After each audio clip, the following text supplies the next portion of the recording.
Good morning. Our camera's not working. Fun. All right, there we go. Good morning, everybody. Oh, thank you, Eye for Beauty.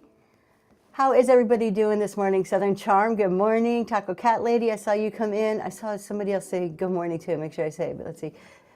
Thrift Chick Boutique, how is everybody? I am doing good. Do we have any wins? First thing, love to kick it off with wins. I have 2 wins. One's not even mine. Good morning. Kirk and Nick's favorite finds. So last week I was in Orlando, cheer competition, final results, they took 4th, which was great. So it means for their level, their division, they were 4th in the country. So that was super exciting. Of course, we always want to come home champions, but just to make it there was good for the girls. So that was a great week. We did the parks, we did, all the Disney stuff. So that was fun. And it is so good to be home again. I love to travel, but I don't know, there's just something about coming home and sleeping in your own bed and drinking, your own coffee and just like your routine. I think it's maybe because the older I get, the more I like my routines. But I'm going to say this now and I'll say it again later. My biggest thing I'm super excited about this morning is I am going to be on Battle of the Best for the month of May. I have been trying to get on Battle of the Best for God knows how long, months and months and months. I am so excited. I already have the show scheduled. I've got my 1 item listed. I'll show you now because I'm going to say this again before the end of the show. But, we have got this gorgeous, this is going to be my Battle of the Best item. Starts at $1. So this is a 24-inch run. Yes, I will be running it on May 25th. So you guys, if you could support me, I would love it. Just go and at least bookmark my show if you're interested. Pre-bids, it's already loaded. But that's as much selling as I'm going to do today. Or for this show. What else is going on with everybody? Any big weekend plans? Any good wins for you guys this week? Eye for Beauty, I caught some of your shows. I love them. I like that you're super mellow in your shows. It's Friday. Yes, I agree. Thank goodness it's Friday. I want to go to the antique store today, but I actually have to work. I've got my 9 to 5 I've got to do today, but I would love to play hooky and go to the antique store. All right, let's go. Just kind of move right along. I usually do seller shout out at the end. I'm gonna put it at the beginning today. And then also as I shout out this person, if you're a seller want to put your show in there, please do. So this is kind of the time to do that. But this week, my seller shout out is Southern Charm 7. I saw her in here earlier. So here, we'll get her name put across the board. You guys, this is a new seller, relatively new, maybe a couple of months. She has been a longtime buyer of mine. That's not why I'm shouting her out, but very thankful for that. But she is doing amazing. She is just killing it right out of the gate. I did my Thursday show with mostly wood and metal, so not a lot of breakables. See, now that's smart. It's so much easier to pack that way, isn't it? But she, like I said, she's been a buyer for a while, made the leap over to seller. She's doing great. The stuff that I've bought from her comes packaged well, comes quick. There's a good value for your money there, so the pricing's right. And she's just killing it. I'm watching her shows and she's selling left and right. So she's just right out of the gate, just killing it. She just posted. That's her win, Southern Charm. That's her win. Let's see. So go ahead. If that's your thing, please give her a follow. We have Susie's This and That. Vintage farmhouse brass glass linens Tuesday at 2:05. Oh, you're welcome. All right, and I know there's other sellers in here. Maybe they don't want to call themselves out, but there are some other sellers. So you guys, if you're so inclined, click on some of the names, give people follows, check them out. Taco Cat Lady, 3rd show Sunday at 9 a.m. Another one that's doing really good right out of the gate. So you guys go. I mean, I'm so impressed. When I had my first few shows, oh my God, they were a disaster. They were a literal disaster. I think my very first show, I sold something. I didn't even realize I wasn't watching the way I should have. Didn't even realize something sold. It was just, and I think it took me probably another 4 or 5 shows before I would even sell 1 or 2 items. And then since then, I mean, it's taken me a while. We're going a year and a half on Whatnot to get to the point I'm at now, which I feel is a pretty decent point. I'm not one of the big sellers, but I'm at a point that I'm comfortable with, so that's good. I do limit, and we talked a little bit about this last week, but I limit what I put in my shows just because I can't ship. I can't sell 100 items because I can't ship 100 items. We have another show, Staga Designs, Striga Designs. I'll get it. Give me a minute. Second show, 5/18 at 3 p.m. Pewter, copper, and primitive. I love me some primitives. Thrift Chick Boutique, first show. All right, new with tag and pre-loved fashion finds. So look at this. We got a lot of new sellers in here. So that's great. If we can support each other, that would be amazing, because that's what we need. I mean, again, you know, we've talked about followers don't equal buyers, but you got to have people. I mean, it helps in the algorithm. So just bookmarking each other's shows and doing things like that helps, even if we can't always attend the shows. So let's see. I wanted to talk about giveaways because random groups, we chat, laugh, sometimes cry. There you go. That's it, I for Beauty. What a good way to sum it up. Random pop-ups, chat, laugh, sometimes cry, gives an occasional sell.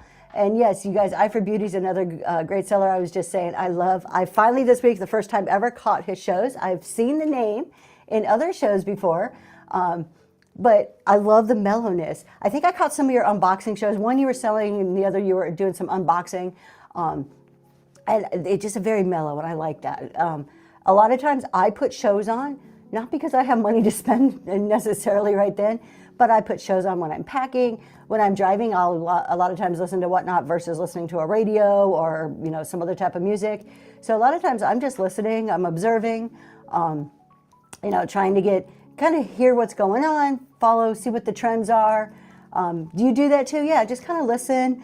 A lot of times it'll give me ideas on what we can talk about, things that I hear over and over again in shows, and I'm like, maybe that's something is on their minds, we should talk about it. So yeah, it seems like a lot of you do that too, just in the background, especially when I'm packing. Always when I'm packing, I have a Whatnot show going on. And occasionally, I'll hear something like they'll say, you know, we have an amber glass, you know, Empoli, blah, blah, blah, whatever. And I'm like, ooh, let me see what you're selling there. So sometimes I'll hear something like that, and then I do turn into a buyer really quick. But last week we talked about giveaways. And I went and looked up the rules. I actually wrote down, kind of summarized them here so that I can come back and follow up with you guys. So we had talked about somebody, and I forget exactly who, in the chat said that for the giveaway, they got like a sticker, but then a coupon for a future show. And then somebody else said, oh, we can't do that. That's not allowed by the Whatnot rules. So I went and looked up the Whatnot policies and rules so that I can, one, be educated, and then two, come back and kind of share with you guys. So my interpretation of the rules, yours may be different, so I do encourage you to look it up and come up with your own thought around it. My interpretation is that that's okay to do. And here's kind of why. These are what the rules, the summary of the rules say. You can't deny a winner. We know that. They win, you got to give it to them. Even if they're a form filler, we can't deny them. You have to disclose the prize in advance. Now, that's something I don't see a lot of sellers doing. I mean, it depends, but I've seen quite often where they're like, hey, we got a giveaway. Congratulations, you'll get it. Promise you it's great. Well, that one, nope, you've got to disclose the prize in advance, or at least say, you know, do your click, start your giveaway and say, oh, hey, here's our giveaway. This is what you're going to get. That just prevents people from, say, you know, being very disappointed. Like, you know if you want to enter it or not. And also you can't substitute the price. So you can't say, oh, I'm going to give you an iPad, and then you send them a picture of the iPad instead, which is no downgrading the prize. So you can't downgrade or change the prize. No adding additional requirements. So you can't say, oh, you won the prize, but you have to buy from me in order to actually get the prize. You have to fulfill it. So you've got to send that prize, whatever it is, you have to make sure you're sending it. And then no stopping or pausing the giveaway. So it can't be like, oh, I see a bunch of form fillers doing my buyer's giveaway, I'm just going to stop it. You can't do that. And then here's the big one. This is when it ties back to what we were talking about. No giveaways for a future stream. So this is probably where, well, thank you. for buying that.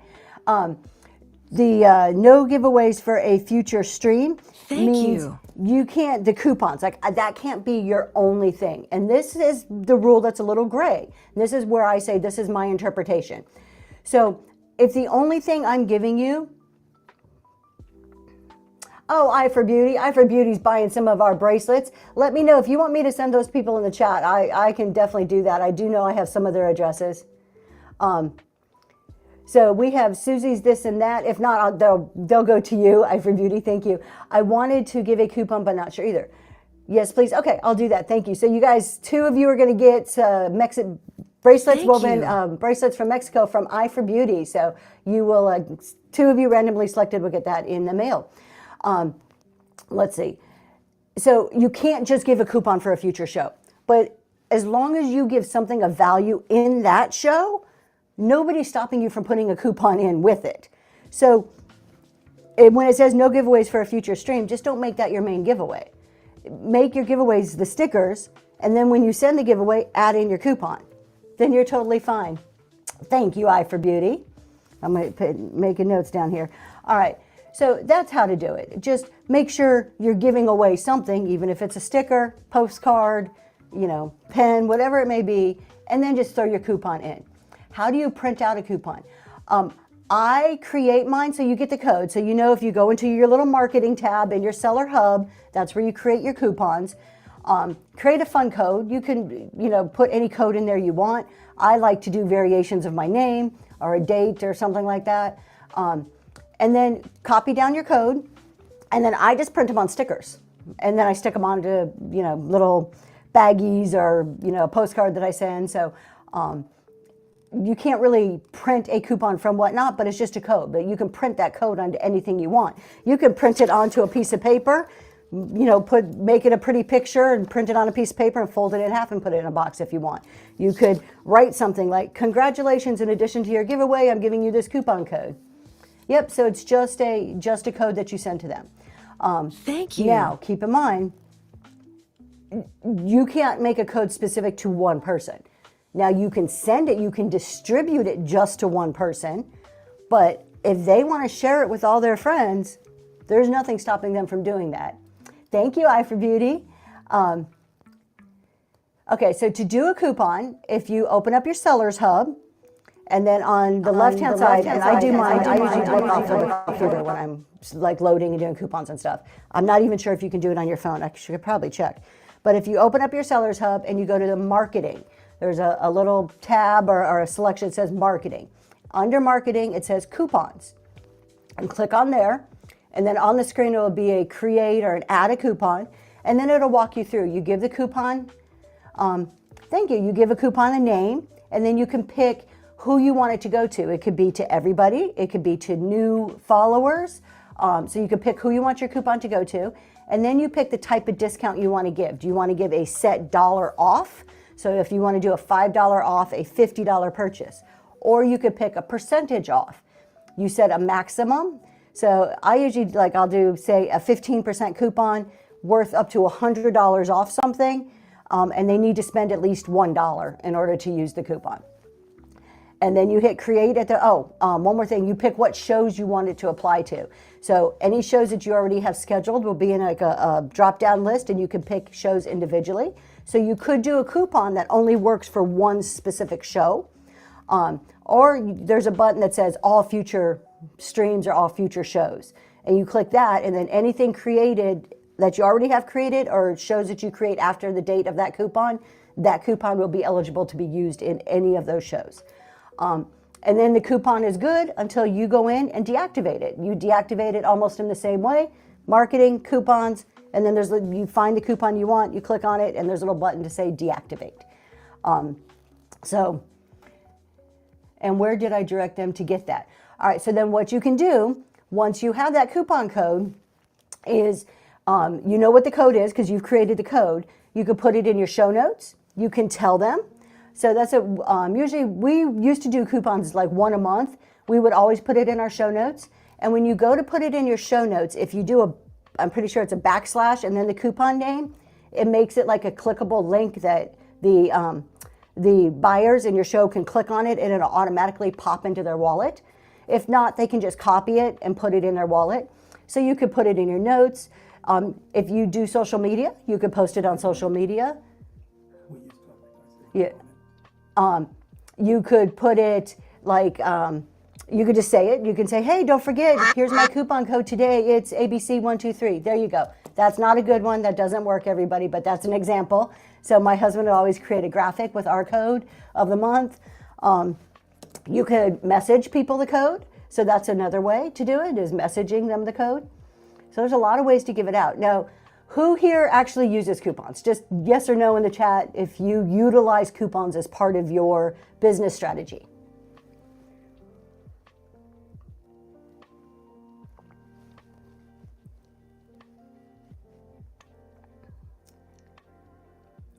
So we have Thrift Chick Boutique has one set up. Nobody else? You guys are quiet. No. So we have a no. Maybe you'll create one. Good morning, Mrs. V Hugs. Southern Charm, not yet, but I've sent out one. Not yet. All right. So think about coupons. Looking into it now. Think about the big retailers.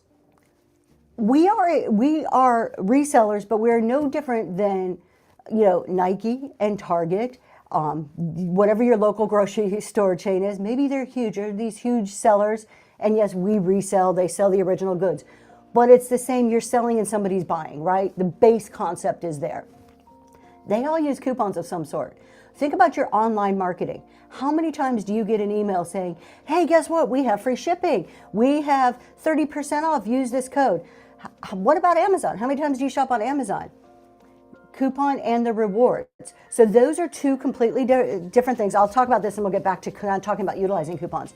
So the coupon is something you create. You create both of them, but a coupon is something you create individually for a specific reason. It could be to thank new people. I have a coupon set up that I send just to first-time buyers. And you actually create that coupon under marketing where it says coupons, and you distribute it anytime you want.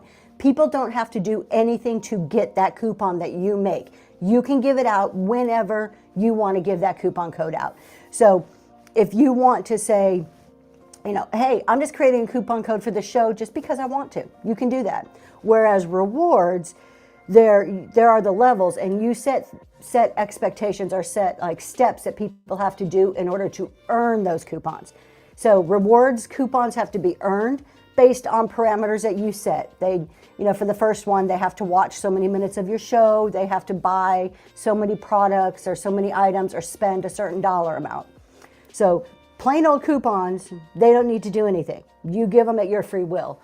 The rewards program are like levels that people earn as they purchase more, basically spend more money with you. They work their way up in your reward system.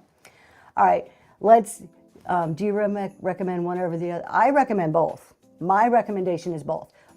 But I will always default back to, you need to do what works best for you. How many people do rewards? How many people are part of and have elected to do the rewards? I don't think I'm able to do rewards program. Yes, you do have to hit 1,000 sales first before you're eligible. So those of you who have hit 1,000 sales, Southern Charm does rewards. I like your rewards too. You can name your levels. I keep saying I'm going to do it, and I haven't done it yet, mainly because my husband has graphics already tied to our levels. But you can name them. Southern Charm, correct me if I'm wrong, but she has some of the cutest names. They're like, I'm probably going to get them wrong. Sweet Tea is one of them. Oh, you haven't hit your 1K and they let you do rewards already? Maybe they've changed that. I do too. Okay, so here's another one. So maybe they changed that. I know at the very beginning you had to hit 1,000 sales, but so that must be something new. Okay, it's changed. But you can also name your tiers, like I was saying. Southern Charms are like Sweet Tea, maybe Apple Pie or something. They're all like these cute, like Southern names. 50 sales and $1,000 made. Thank you, Natural State of High. So yeah, naming them is really cute. You can kind of, whatever your vibe in your show is, you can tie your rewards to that vibe. I've seen a few other sellers come up with some really cute names. Name mine Too Blessed, Too Be Stressed, named yours. So, yeah. So we've got a few people utilizing it. let's talk about coupons and then we'll talk about come back to the rewards. If you're not utilizing coupons, at least think them through on how it may help your overall business strategy. Like I was just saying, if you look at all the major online retailers, the stores, everybody uses coupons. Why? There's a psychology behind coupons that when somebody has a coupon, it encourages them to buy more or to buy in the first place. It's that thing of we're getting a deal. We're getting money off. What that's going to do, if you have a 20% off coupon, so that's $2 for every 10, right? So for every $10 that you spend on an item, you get $2 off. Well, if the bids are at, 8, and you're like, oh, I don't want to go over 8, but I have a 20% off coupon, I'll bid it up to 10. So as a seller, it encourages people to bid your item up higher if they have coupons to use. Now, at the end of the day, you're going to get the same amount if they, the end price is 8 or 10, but it encourages them to bid up more. So, oh, here we go. Well, do that in a second, honey. Sorry, my husband's wanting to do something. So think about coupons. How can you use them strategically? Ways that I use coupons. I used to do a coupon of the month where it was like $2 off any purchase for that month. And maybe that didn't seem like a lot. It was either $2 or 20%. I forget which one I did. 20% off any purchase. And I would do a new coupon code every single month. By far, that was my most popular coupon. And then we would switch it out on the first of each month. I do a coupon for anybody first-time buyer in their package, they get a coupon. I have some coupons I've created just randomly. Every now and then, I'll just throw them in a box, just to throw them in the box, just to be nice. It's kind of as a thank you. Also, if you get a coupon, so here's my next question for you. If I get a coupon, I'm more likely to go back to the show. The coupon to me is like, oh, now look, I've got a discount. I can go back and check out this person's show again. Too blessed to be stressed. Agreed. I give away $1 items and get $10 sale. My first coupons are $1 and $2. Coupon. Thank you. So, if you guys get a coupon, first off, how many of you guys even check your boxes and check any materials that the seller sends to see if there's coupons? Like as a buyer, when you get it, you check. So Southern Charm checks. Mrs. V Hugs doesn't check. Nope. Most times. So we got Lintro, yep. So we got kind of half and half. Yes, most people check. Look at them.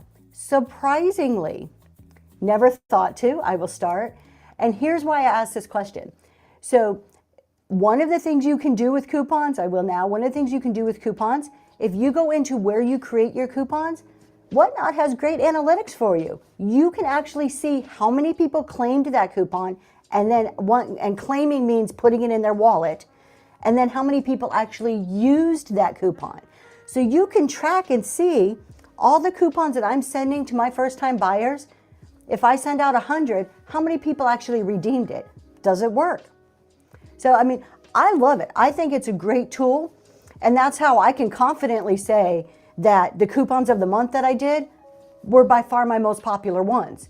And I also know that the coupons I put into a box, that is not with rewards, so this is separate than rewards. This is just utilizing the coupons in Whatnot. So under marketing, you click coupons from your Sellers Hub, and you can see the coupons there. Surprisingly, the ones that I put in for my first-time buyers, very low rate of return on, not really rate of return, but very low utilization, which tells me that I don't think people are looking at the coupon, or they don't realize that there's a coupon there. So if I'm doing it, I'm pretty sure a lot of other sellers are doing it, because I'm not the, the original person on Whatnot. Open my packaging live. I may hold packages over a month. So if coupons are only valid 2 weeks a month, they're likely. So that's a good point. So that's something for us sellers to think about. How long are you going to make your coupons valid for? I generally do mine for a whole, like any future streams, and I leave them open unless I'm doing coupon of the month. It's just good for that month. I usually just kind of like, hey, you want to come back to my show in 6 months? Here's 20% discount,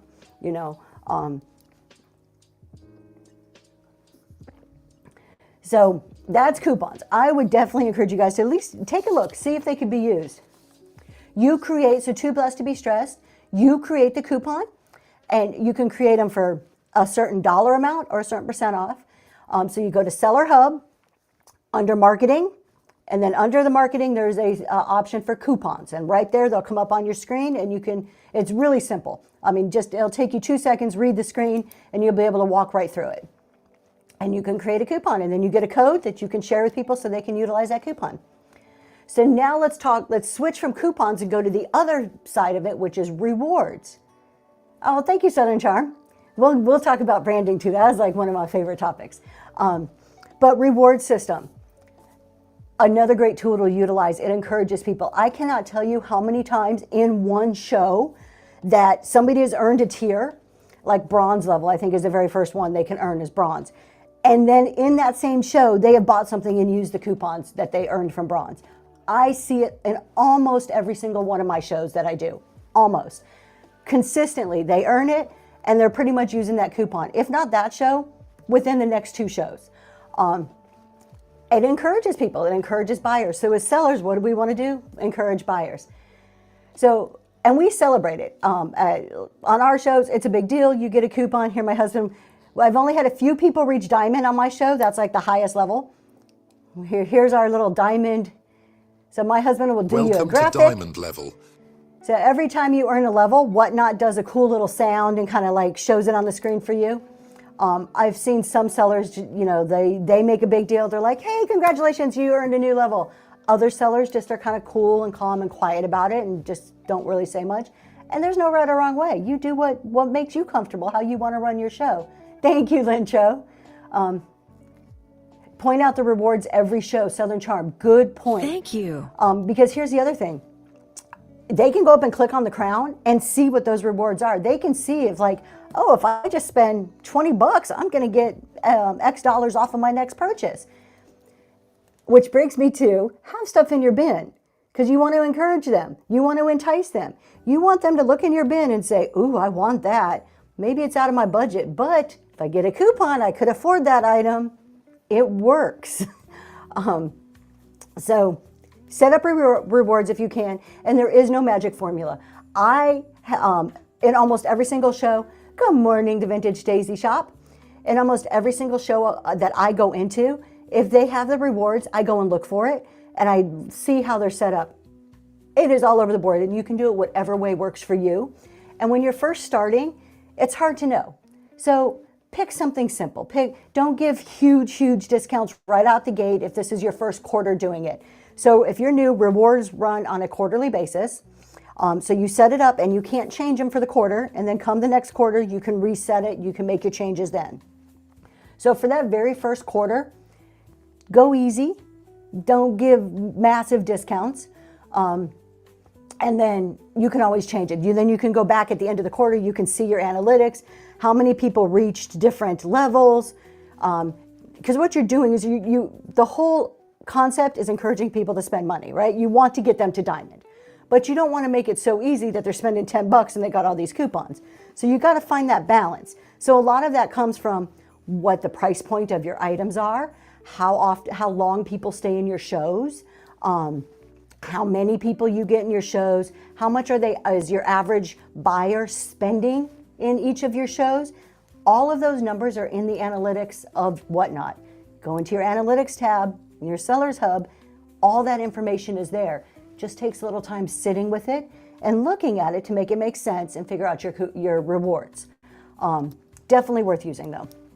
So how many people here, just from a buying perspective, so you can be a seller and a buyer, but from a buying perspective, think the rewards are like really cool and you're like, I want to get to the next level. I want to utilize them. Southern Charm, I love them, yep. Some, thumbs up.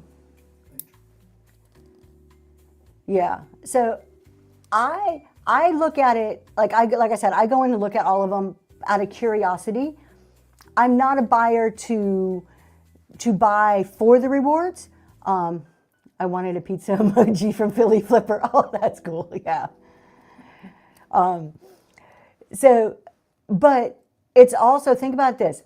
Gamification is another way that encourages buyers. This is a form of gamification. Huge selling tool. So utilize it to the best of your ability. There's this there's some messaging lately that, I've heard on Whatnot, oh, don't utilize all the features, you got to build your business just on your business. True. But these features could complement your business. Use them for what you can to help you grow your business, sustain your business. Don't build your business around them. So don't build your business around just the rewards, but use it to help encourage the sales, because that's why we're here. We want to sell, right? Southern Charm made a really good point. She mentions it throughout the show. People forget. I'm off doing something else. I have Whatnot on. I'm shipping. I'm packing. I'm doing whatever. Remind people to use them. You've got to remind them of the value of stuff. I try throughout my shows, hey, go up and, this side, I do that too. Go up and click on your coupons. My husband will put the thing up there. As I see people earning them, don't forget, get your coupons. And then the cool thing with the rewards is, once you have that coupon and you've claimed it from the reward and it's in your wallet, it'll scroll on the bottom of your screen. Now, some people might think that's annoying, but as a seller, I love the fact that it is telling my buyers, hey, you get 20% off, don't forget. You get this much off, don't forget, you got a coupon. I love that feature that scrolls on the bottom. I know, could be a distraction, but it's on the very bottom. It's not taking up your visual real estate. So I think it's good because it will make people spend more. Yep, Lencho, yes, because sometimes I forget. Me too. I don't always go and look at my wallet. I mean, I put my credit card in there forever ago, and that's that, right? Good morning, Philly Flipper. We had somebody say that their goal is to get your pizza rewards level. So, how do you do the welcome in notes? I might have missed it. Oh, all of the graphics, those are from my husband. Good goal. Yes, Philly. All the graphics that my husband has created, all of those. So that is not a built-in Whatnot feature. That's just one that my husband has created for our shows. Everybody has their thing. And I'm not going to wear weird costumes, even though I did want to dress up as Darth Vader on May the 4th, and my husband wouldn't let me. Thank you. But I don't wear costumes. I'm not like jumping around entertaining. I'm just me. So I should have, right? So we've come up with the graphics, and that's kind of our thing. That's our show thing. But all right, we've talked coupons. We've talked reward levels. Make sure you're looking at the analytics on your coupons. We talked about that. Let's see. I've got something that I heard, and me and my husband even disagree on this. We had this whole conversation because I heard this week on a show, and this phrase bugs me to no end. Now, those of you who don't know me, I'm a CPA. My background is in accounting. So I have certain triggers when it comes to like money stuff. I heard this phrase, you have to lose money to make money. And that just grates on my nerves to no end. No, you have to spend money. Well, I heard you have to lose money to make money. My husband says you have to spend money to make money. I don't think, not that phrase isn't necessarily true, because there is a truth to having to purchase some inventory or purchase some shipping supplies. Like you have to spend money to make money. Okay, so there's some truth to it in the sense that you have to be ready to do business.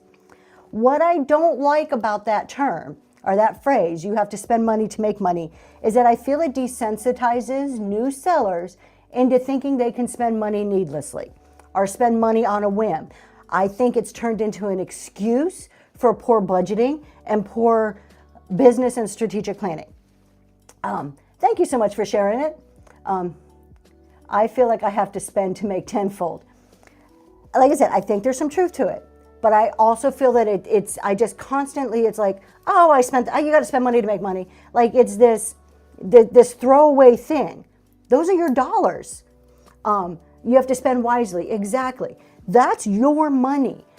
My thing is you have to spend strategically within the confines of your business plan to make your money.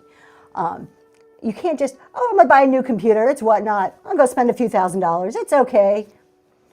Invest in your business smartly. Exactly. You're investing in it in a way that supports future growth, but strategically. It's not just this willy-nilly, I'm going to spend money everywhere. So I think that's just kind of I heard it and I'm like, oh, that one just grates on my nerves because like you got to be smart about it. And now when I used to do my tax and accounting shows, October to about April, I do tax and accounting shows once a month. That was like some of the biggest questions I would get. Oh, the vintage Daisy, you just hit my next nerve, the tax write-offs. Yes, I know, write-offs are a thing, but don't do it just for write-offs. This is, they're expenses. And it's like changing the mindset. Like, and you did do laughing emojis, but like when we say, yes, when you laugh at the end, got it. Right there with you. It's that, oh, I'm going to buy the computer. It's a tax write-off. I got to spend money to make money. Yeah, well, you're going to be in the hole at the end of the year. Like, another thing right there with shipping. So it's being strategic. It's being smart. And that was one of the biggest things I saw, or the questions I got when I was doing my tax shows was, well, can't I deduct this? Can I deduct that? Like, I've spent money on this, or how do I track this? And not it was in a bad way. I loved getting the questions. But part of doing business, it's not all fun and games. I wish it was. I wish I could go shopping all day long and then just sell stuff. I would love it.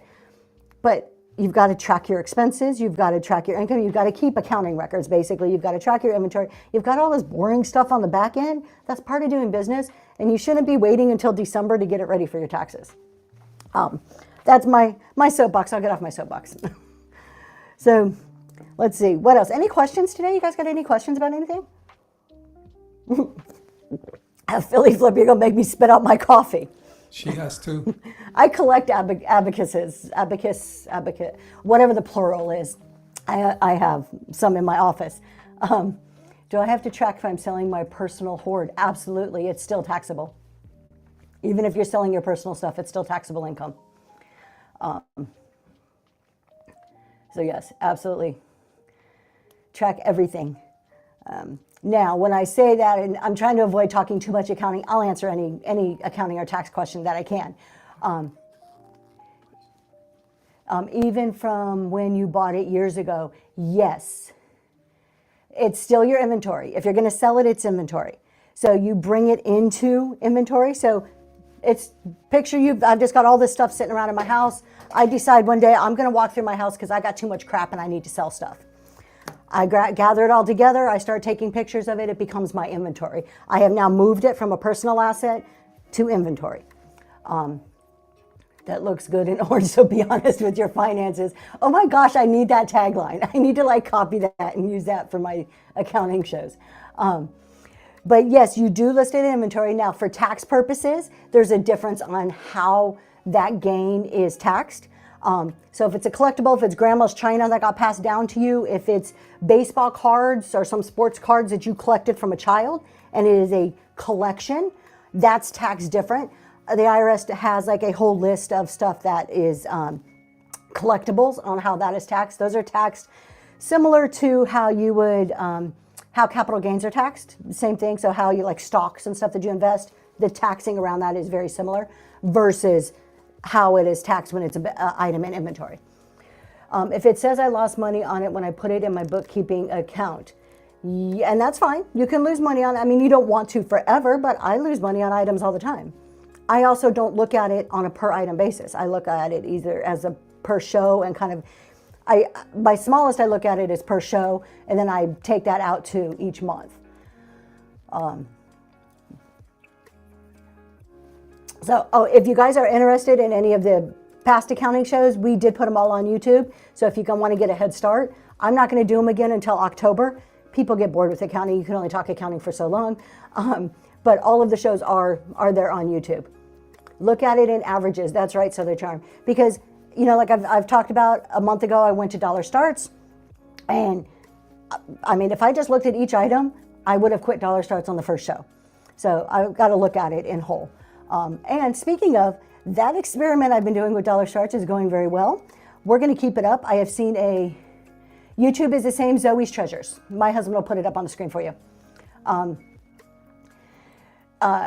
I'm going to keep it up with the Dollar Starts. I am mixing in some higher priced items. So Friday night shows are always regular prices. I still try to bring really good deals. So I have a show tomorrow, Saturday. Mainly, it's like 98% dollar starts, but I have 3 or 4 items in the whole show that are $3 to $10 starts. So just because I felt that I have a whole group of items. I have a whole just kind of group of items that I'm not comfortable selling at $1 yet. I don't feel, even though I see my following increasing, and when I say following, I mean people consistently in my show. So my show room counts, I see them increasing. But I don't feel like I'm at the point yet to make me comfortable for all of the items. And I feel Southern Charm, I feel like I am to some degree. I feel that each show I'm selling less and less at $1, even if they're bidding to $2 or $3. It's an increase. It's a move in the right direction. I mean, you guys, you know who I'm talking about. And I sell in vintage decor as my 99% of the time. That's where I'm at. Thank you, Mrs. V Hugs. And so if you look in vintage decor, there's like 3 or 4 people that really do dollar starts on a regular basis. They're known for it. They do it all the time. And if you go into their shows, almost nothing sells at $1. There's one, and I love her to death, and I am not talking bad about her. I love her. I'll just name her because I'm not talking bad. Hodgepodge. You guys watch the Hodgepodge place? She literally could like rip a piece of this paper. She can be like, all right, y'all, I'm going to auction this off right now, and this would go for like 20 bucks. Maybe not 20. I might be exaggerating. Everything she touches turns to high bids. It is, I don't know how she does it. I do know.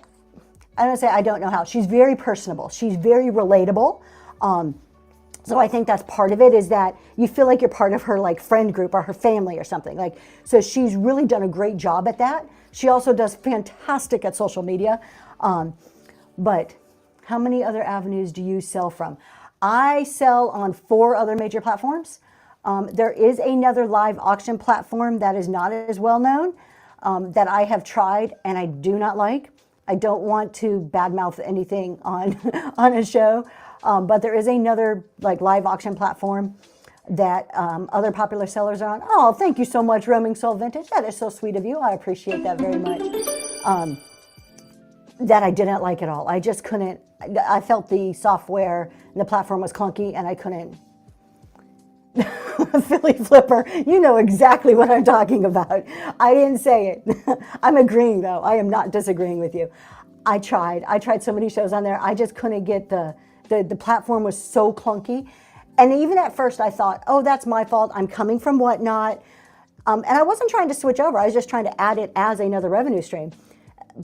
It just doesn't compare to, in my opinion, that platform does not compare to Whatnot. But that's that. What else? What else are we talking about here?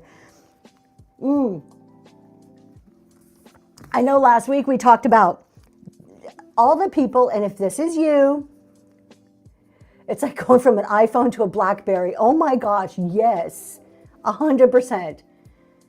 Palm Street, I don't even know those ones. Jambo, Palm, I don't even know who those ones are. I need to go.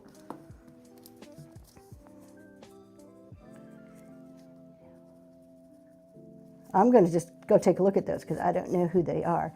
But that's a good point that Southern Charm made. If you're doing this as a hobby and you just want to make some little extra money and you feel Whatnot is fun, it's a social platform, by all means, you don't have to do anything else. But there is truth in the phrase, you don't put all your eggs in one basket. Whatnot is great for turning inventory over at a fast pace. Wonderful for that. I can bring stuff in and it's gone within a week. However, I never get top price. Jumble is horrible to navigate. Yeah, Whatnot's got it down. They make running auctions easy. But on some of the other platforms, I get a lot higher dollar. It might sit in my inventory for a little bit longer, but I get more money.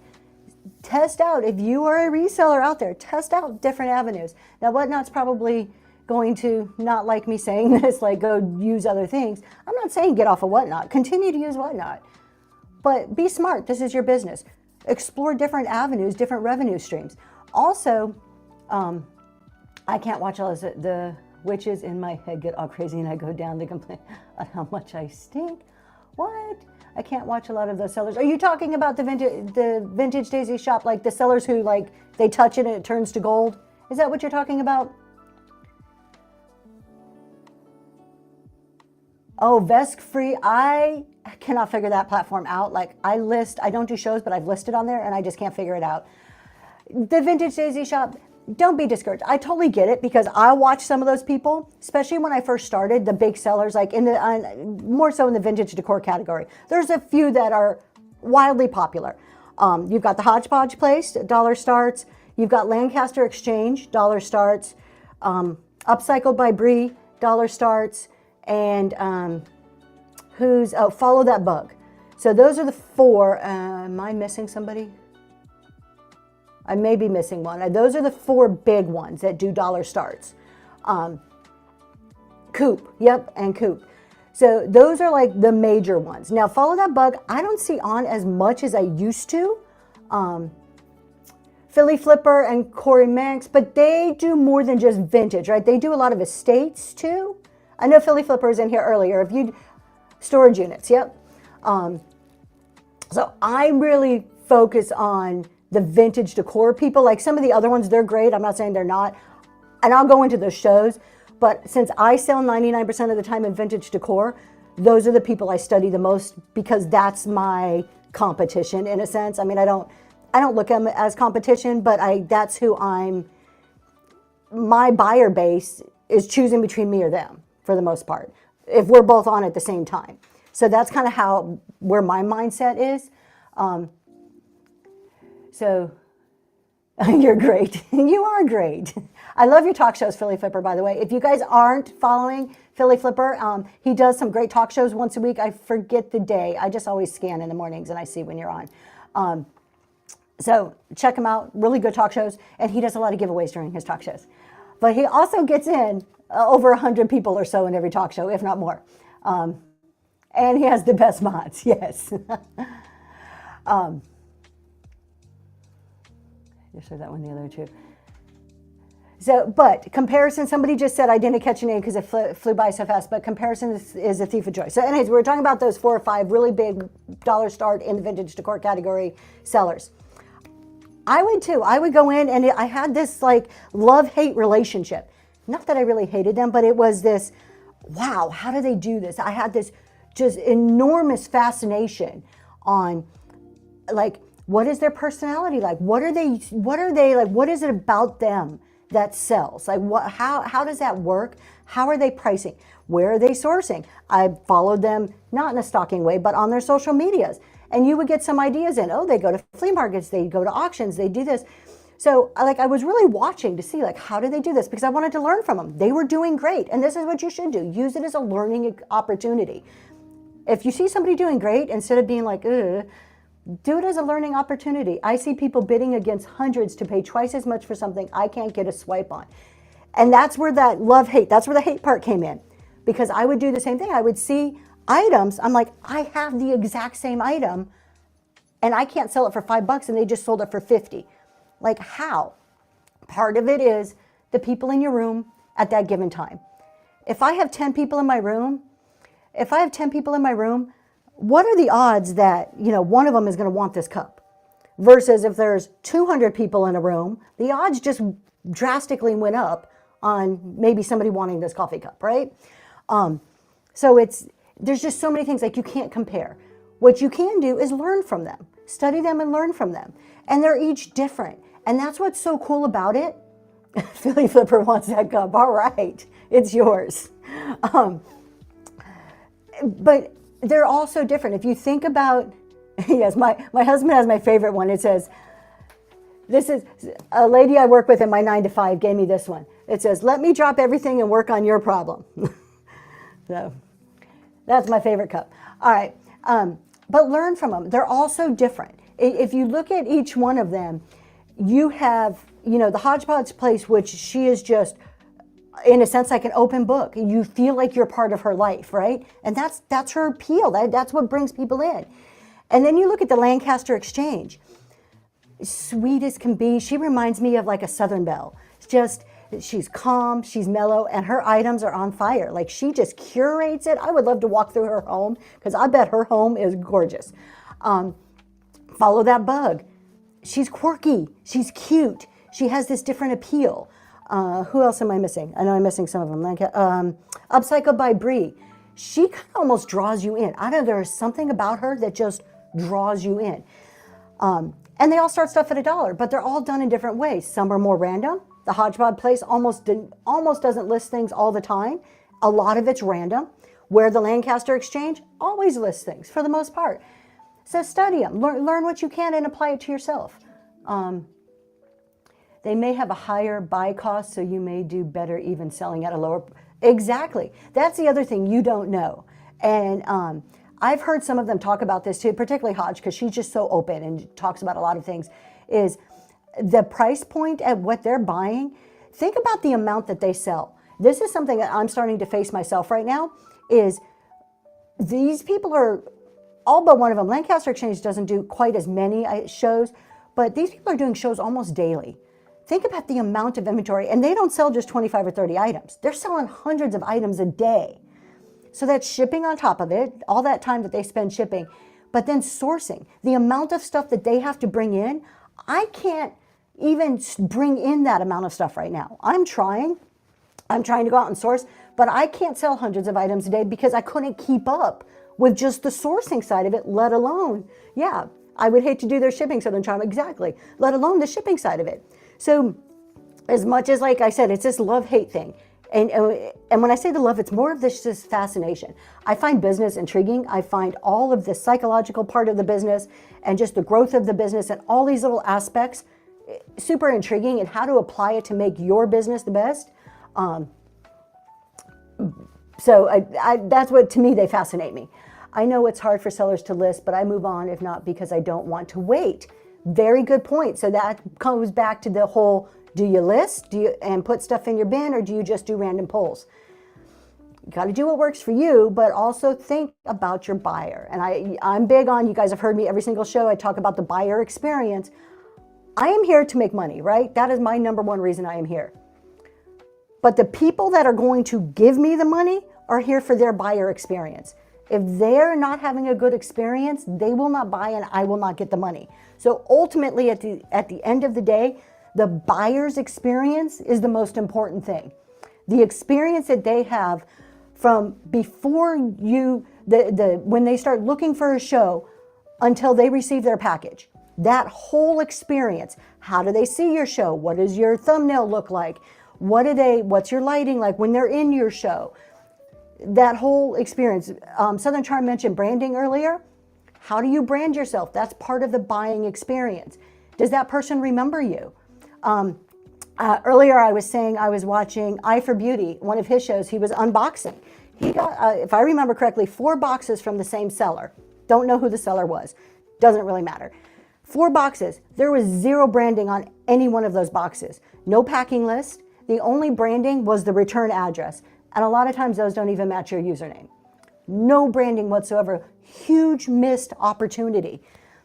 You know, there's that whole adage that says you've got to tell somebody something 8 times before they remember it. It's the same for buyers. They need to see your name. They need to see your logo over and over and over and over again in order to remember it. You didn't just instantly know who Nike was, right? But now there you see the swoosh and instantly you know. Kentucky Fried Chicken, you see the little guy, instantly you know. It's branding. You need to do the same thing too. You're branding yourself, you're branding your business. How can you brand? Stickers on boxes. This is the way I do it. Stickers on boxes, postcards in boxes. Constantly putting on our shows. You should have, this is where I fall short right there. We go, there's my logo. Your thumbnail, if not the same thumbnail for like the same type of show, should at least have your logo on it every single time. I fail at that somewhat. If you go and look at my shows right now, you'll see a few I didn't do it. And that's mainly because I was trying to get something up there quickly. I wear it on my clothes. I wear it on the shirts that when I'm on lives.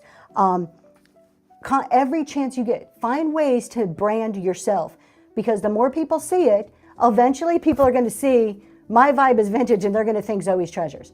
Maybe they don't yet. Eventually they will. So it's just, Don't miss the opportunities to make people remember who you are. Here's the other thing. Somebody gets something from you and it's wrapped really well and they love their product, but they can't remember who they really bought it from. What good does that do to you? But if they get a box and your sticker's on the outside, your name's on the inside, whatever you send them, a business card, a postcard, a piece of paper, whatever it is. Thank you so much for that. Whatever you send them, and they get this box and they're like, wow, this packaging was great. And they open up their items and they're like, oh, I love my items. Aslo, we'll get to, I'll answer that in one question, or 1 second, sorry. And your branding is there. They're going to go, oh yeah, that was Zoe's Treasures. Yeah, I got to go bookmark her show. Mental note, get stickers for your boxes. And you don't even have to spend a lot. The stickers I put on the boxes, because I know they're on the boxes and they're probably going to just get tore off or whatever, I print them on my thermal printer. You don't have to spend a lot. Most of us have a thermal printer. The roll of stickers cost me, I don't know, $5 from Amazon. Aslo, that is my husband. He did do a show on graphics. It's on our YouTube channel that kind of explains how to do that. But those are all custom from him. So it's not a Whatnot tool. What do you put inside your packages? So for me, and it varies, I change it up over time because people get bored, especially when you have repeat buyers, they get a lot of the same stuff. But I always put a little baggie with some duck stickers. We're known for our ducks. We kind of do a lot of duck graphics and logos. So I'll put duck stickers in. There we go, like that one. If it's a first-time buyer, there's always a coupon stuck on the outside of that little baggie. I also have postcards I've just recently started using that have QR codes to all of my social media because I want people to follow me on my social media sites. And so to my website and social media, there you go, Southern Charm, love it. So I put a postcard inside. I always use the packing list. Always, always, always. For me, I feel it's important. Put a packing list in and then a sticker on the outside of the box. That's my branding for packages that go out. It is very rare that you will not get that. Thank you so much. Inside one of my packages. Thank you. Southern Charm, I print the postcards. Where did I use this time? I designed them on Canva, and then I didn't print them at Canva. Did I? No, where did I print them? I got them at Staples. I designed them on Canva, and then I bought them had them printed at Staples. And this time, I got the big ones. I meant to get a little bit smaller ones, but I'm using them. They work fine. My husband will get one so I can hold one up so the rest of you can see it. But yeah, you don't have to spend a lot of money. But think of it as marketing. I mean, you're making people remember you. And honestly, I mean, I've been doing this for a long time. Vistaprint, yep, they're a good one. Yes, absolutely. I've just got our My Vibe is Vintage stickers we started giving away. So I've had two different types of postcards. So this is my one right now I'm using. My logo nice and big on one side. A thank you with all of my QR codes on the other for my social media. All right.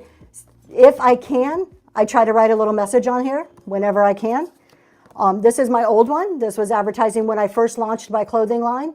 I did just this for my clothing line, and then I've branched out to adding in other ones.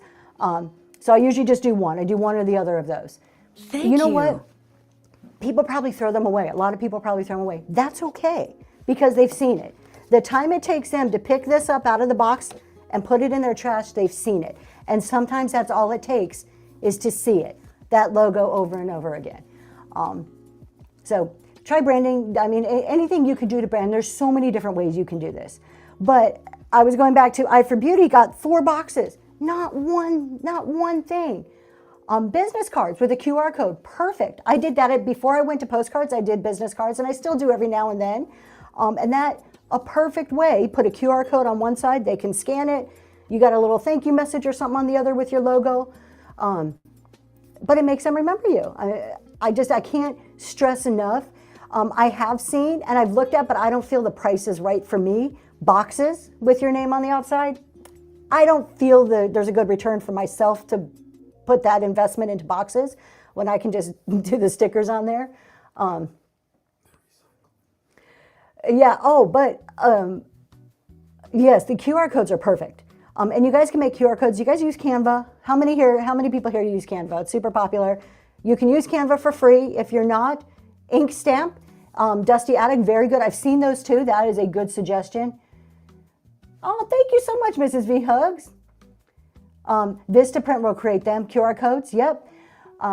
Thank you. So Canva, you can create a QR code in Canva. It's free. There's a little, it's like a add-in or something. You just click on it, it'll create you a QR code. So they're nice and easy. You just copy your, the website address that you want the QR code to go to, and you put it in there, it creates you a nice QR code. If you are not using Canva, I would suggest it. There's a free version of it, which has a lot of features. You can do a whole lot. And then there's a paid version. I think we pay like 14, 15 bucks a month for a paid version. And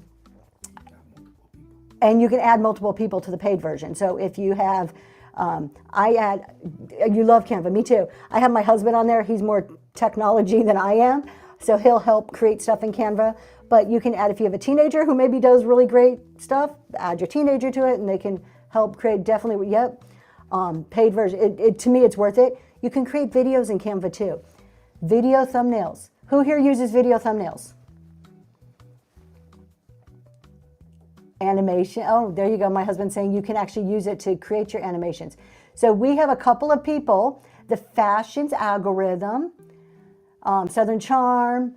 So we have a couple of people who uses video thumbnails. Great, great, great tool.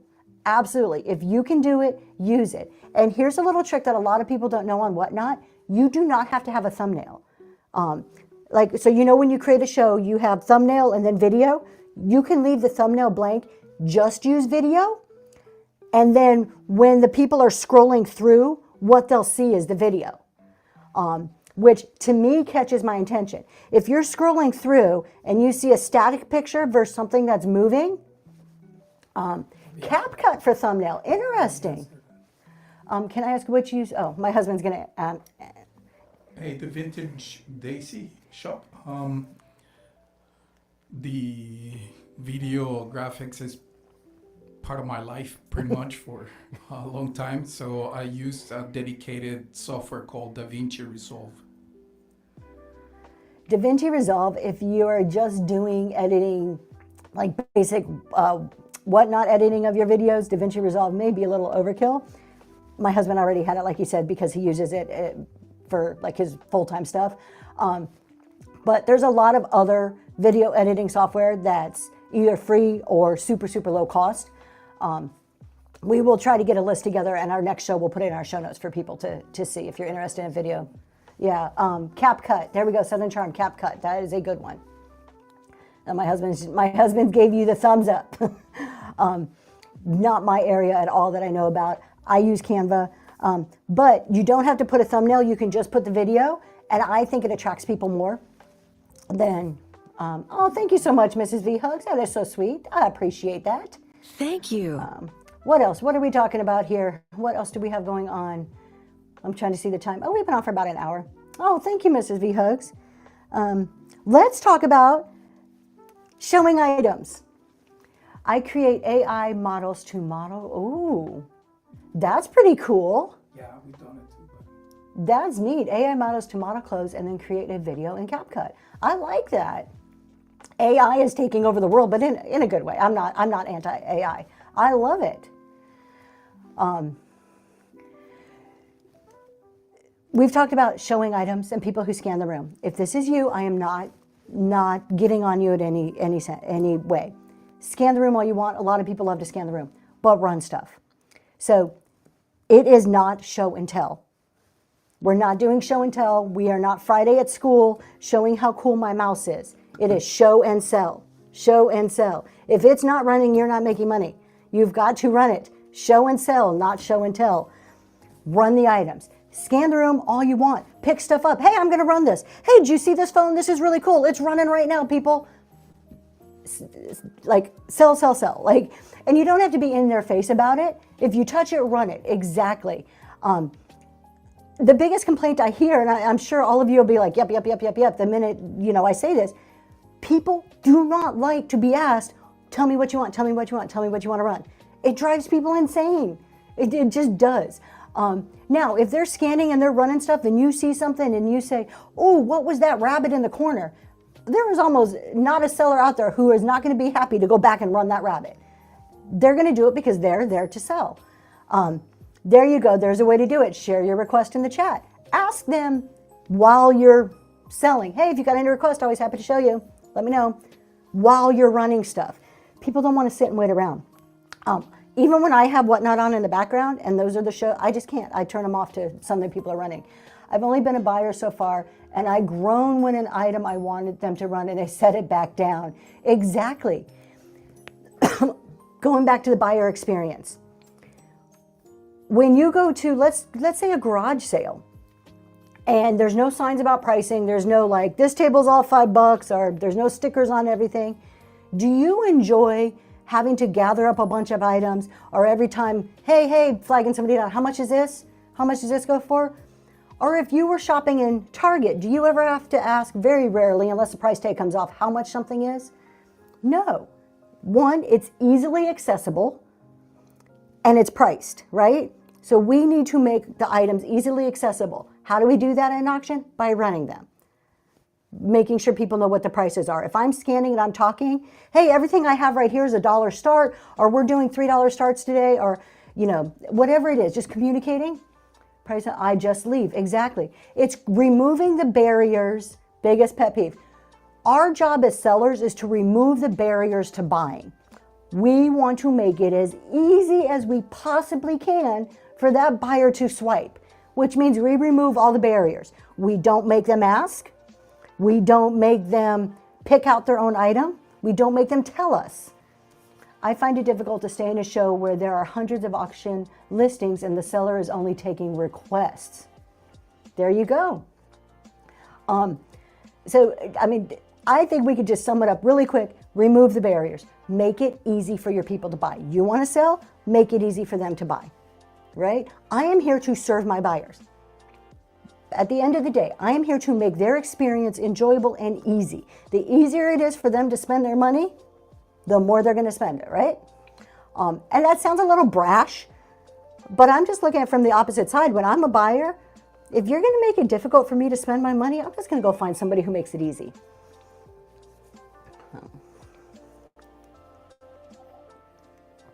And this also goes for adding listings on the fly. I'm not against for adding listings on the fly, but if it is your first show or two, get a little practice before you run a show that way.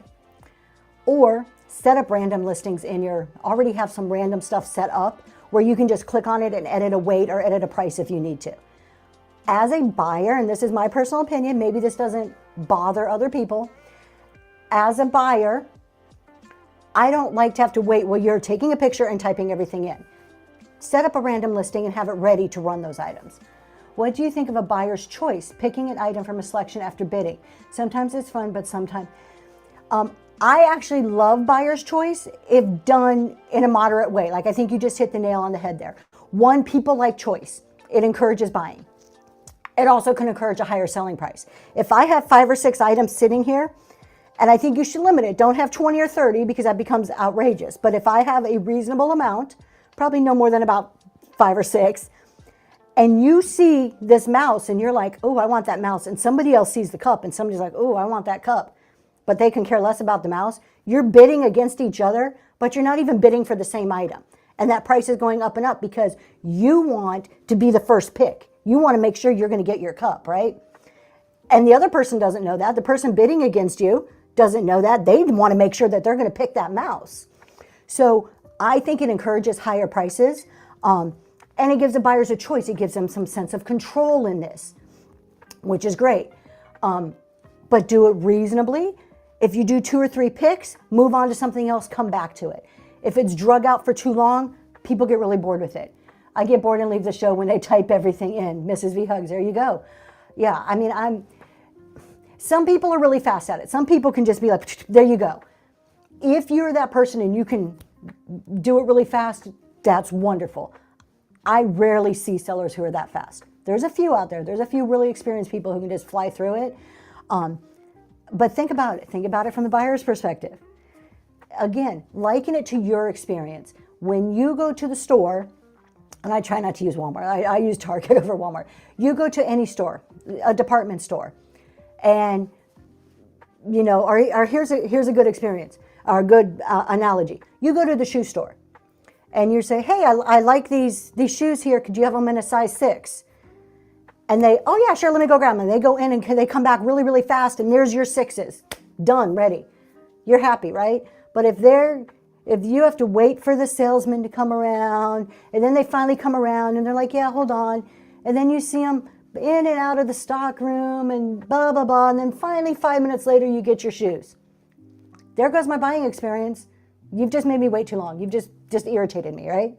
Now, I'm not a very patient person either. So a lot of this may be just personal. Oh, my husband just reminded me of, I went to, over Christmas time, we were in Philly, and what was it? It was a Macy's, wasn't it? It was the big Macy's store in Philly. And I was super excited. We don't have Macy's in my area of Pennsylvania, so I was super excited to go to a real department store and do some shopping.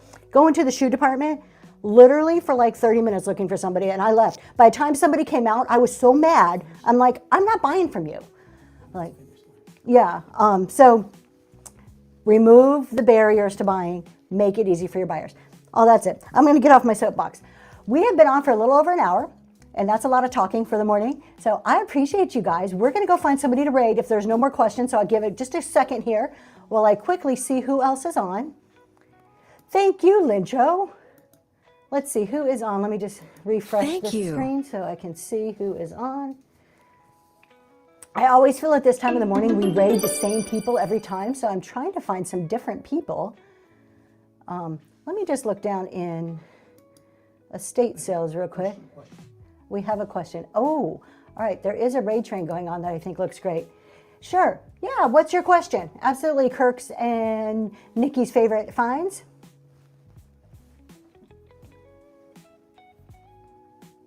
I think when we do raid, I saw a blue and white raid train. That looked pretty cool. But we will wait and answer this question first. Shipping is our favorite subject. There are always questions about shipping, and I'm still learning about shipping myself. I think I got a pretty good handle, but I think there's just always things to learn.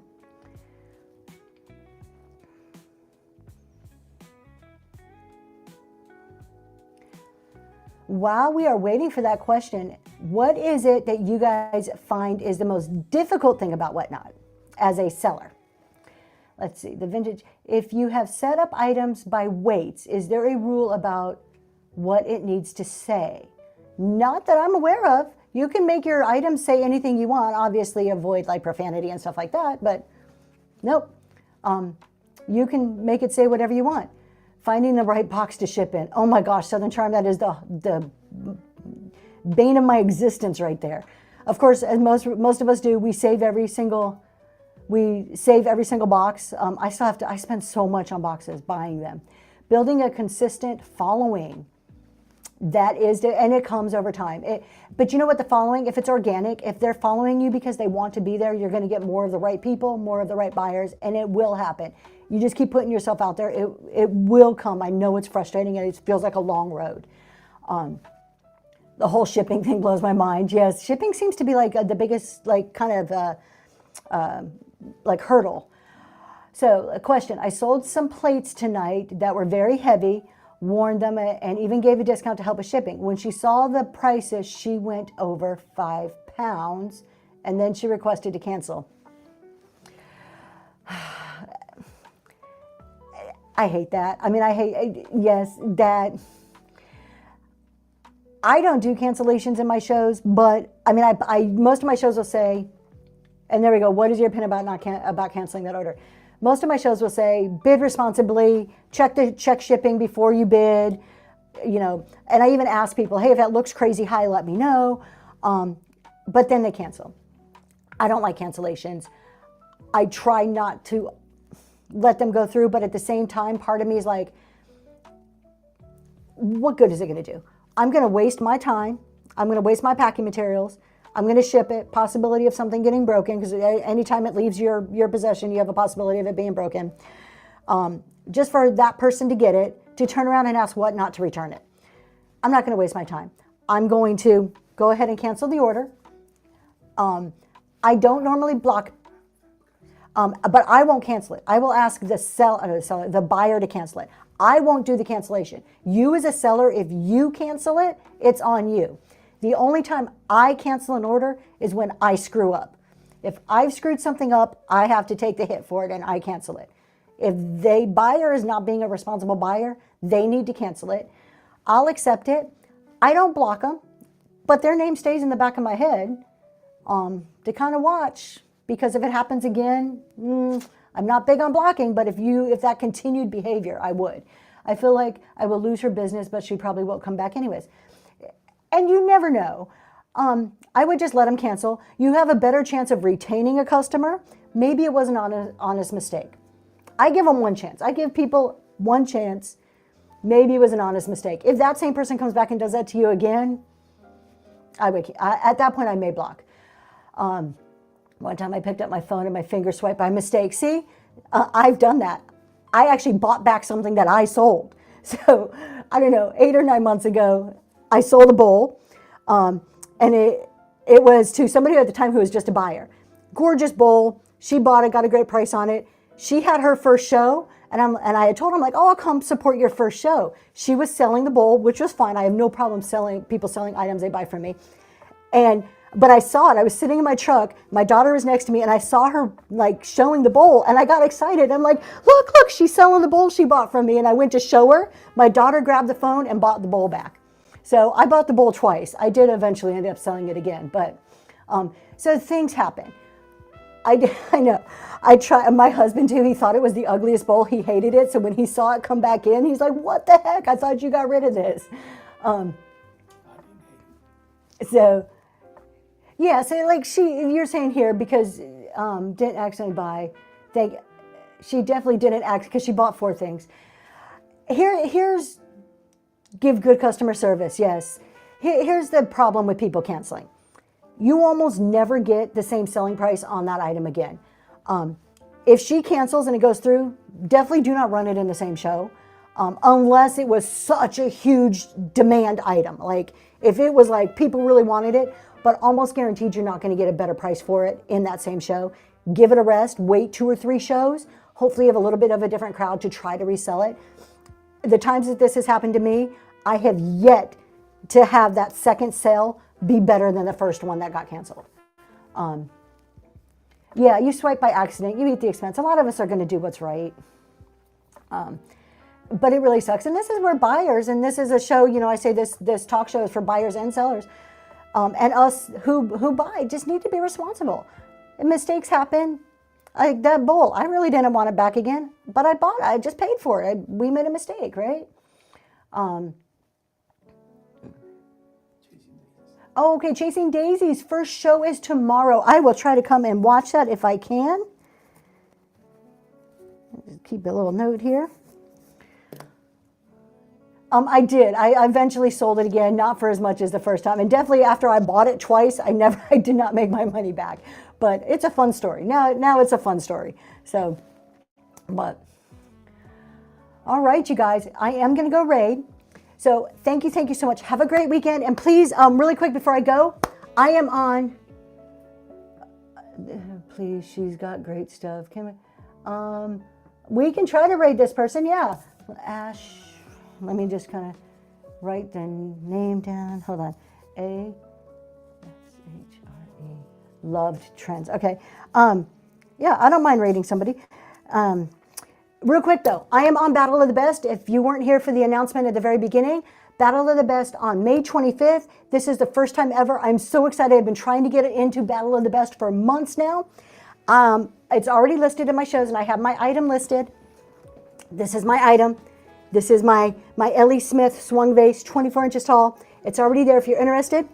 Please come and support me. Even if you can't bid, I would just love having people in the room and support on that show. So thank you so much. Yes, it is a gorgeous vase, and I cannot wait to do Battle of the Best. I'm super nervous, as you can tell. I'm like, but all right, we are going to go raid. Let's see if I can raid this person here. You guys have a great weekend. A-S-H. Oh, there it is.